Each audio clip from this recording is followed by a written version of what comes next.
गौरव भाटिया है जो मेरे साथ इस समय मौजूद है। मेरे साथ अलका लांबा जी जुड़ रही हैं जो कांग्रेस की प्रवक्ता है, अनुराग भदौरिया हैं जो कि समाजवादी पार्टी की प्रवक्ता है, और मेरे साथ प्रोफेसर रागी हैं, उनका भी अभिनंदन है। सीधा रुख करता हूं अलका लांबा आपका। अलका लांबा, वैक्सीनेशन के मामले में भारत अमेरिका और ब्रिटेन को पीछे छोड़ रहा है, ये तो गर्व की बात आपके लिए भी होगी, लेकिन आखिरकार राहुल गांधी जुलाई तक वैक्सीन क्यों ढूंढ रहे हैं? क्योंकि वैक्सीन के मामले में भारत अमेरिका से 1 महीना पीछे था, लेकिन आज की तारीख में वैक्सीनेशन ड्राइव में अमेरिका से आगे हो गया है।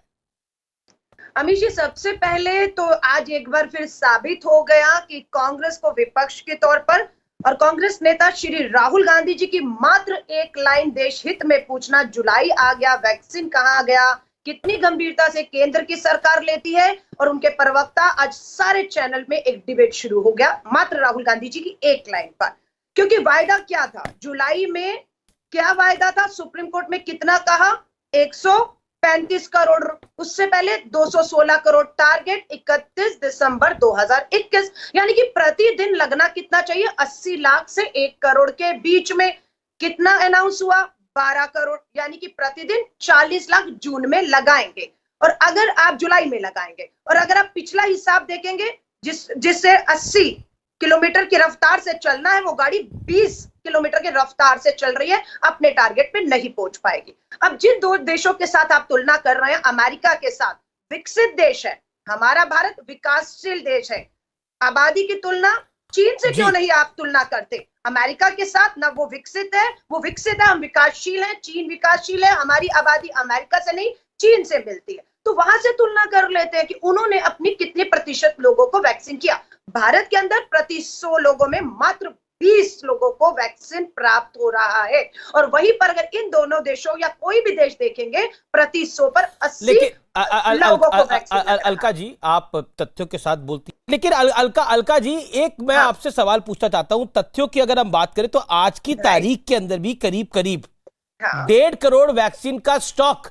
मौजूद है राज्यों के पास, और भारत की रफ्तार इस समय दुनिया में सबसे तेज है, तो वैक्सीन ढूंढी क्यों जा रही है? राहुल गांधी वैक्सीन क्यों ढूंढ रहे? मैं ये समझने की कोशिश कर रहा हूं, उसको अगर 20 सेकंड में मेरे व्यूअर के लिए समझा दीजिए।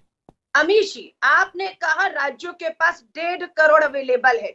ये 1.5 करोड़ अगर आप ईमानदारी से कहेंगे तो 2 दिन के लिए, मात्र 2 दिन के लिए कोर्ट में दिए 134 करोड़ के हल्फनामे के मुताबिक कि हम 31 दिसंबर तक देश की 200 करोड़ आबादी को, और आप कह रहे हैं 134 करोड़ आबादी को वैक्सीनेट कर देंगे।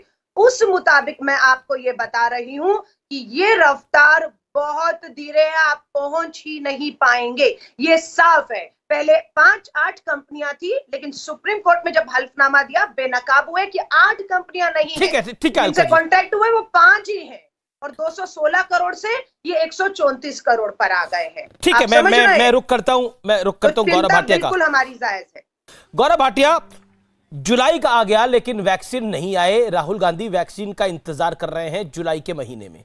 जनवरी से जुलाई हो गया, लेकिन ये वैक्सीन की लड़ाई लगातार जारी है, और आपके जो आंकड़े हैं, ये तमाम आंकड़े बोगस हैं, ये कांग्रेस का आरोप है। अमीर जी, देखिए, ऐसा है, राहुल गांधी ने एक ट्वीट किया, जुलाई आया लेकिन वैक्सीन नहीं आया। आपको मालूम है देश की जनता क्या कह रही है? 51-52 आए, परिपक्वता क्यों नहीं आई? जिम्मेदारी क्यों नहीं समझी आपने विपक्ष की? आपने क्यों ये नहीं जाना कि विपक्ष भी किसी प्रदेश में सरकार में हो सकता है? केवल BMW मॉडल, B से भ्रष्टाचार, M से मुनाफाखोरी, W से वेस्टेज, और मैं आऊंगा उस पर अभी, लेकिन एक सकारात्मक बात आज करते हैं, क्योंकि भारतीय जनता पार्टी का प्रवक्ता होने के नाते केवल नुक्ताचीनी करना, नकारात्मक बात करना, ये शोभा नहीं देता। 135 करोड़ की जो भारत की जनता है ना, वो श्री नरेंद्र मोदी जी की तरफ आस लगाए है, और नरेंद्र मोदी जी ने वो कर दिखाया है जो कोई नहीं कर पाया। सबसे पहले 34 करोड़ वैक्सीन की डोजेस दी जा चुकी हैं, जो पूरे विश्व में सबसे ज्यादा है। चीन की जानकारी तो देखिए, पारदर्शिता नहीं है, केवल कांग्रेस पार्टी को ही हो सकती है, क्योंकि MOU जो हुआ था, वो याद करिए राहुल गांधी ने कैसे एक MOU साइन किया था, वो जानकारी कांग्रेस हेडक्वार्टर में आती होगी, विश्व में तो नहीं आती। दूसरी बात, आपको मालूम है कि 4 ऐसे देश हैं जिन्होंने, जो विकसित हैं लेकिन भारत के बाद टीकाकरण की शुरुआत करी, और वो है जापान, ऑस्ट्रेलिया, ब्राजील और साउथ अफ्रीका। आपको क्या ये जानकारी है अमीश जी कि 10 करोड़ से ज्यादा डोजेस देने वाले पूरे विश्व में, चीन की मैं बात नहीं कर रहा हूं, 3 ही देश हैं जिसमें अव्वल नंबर पे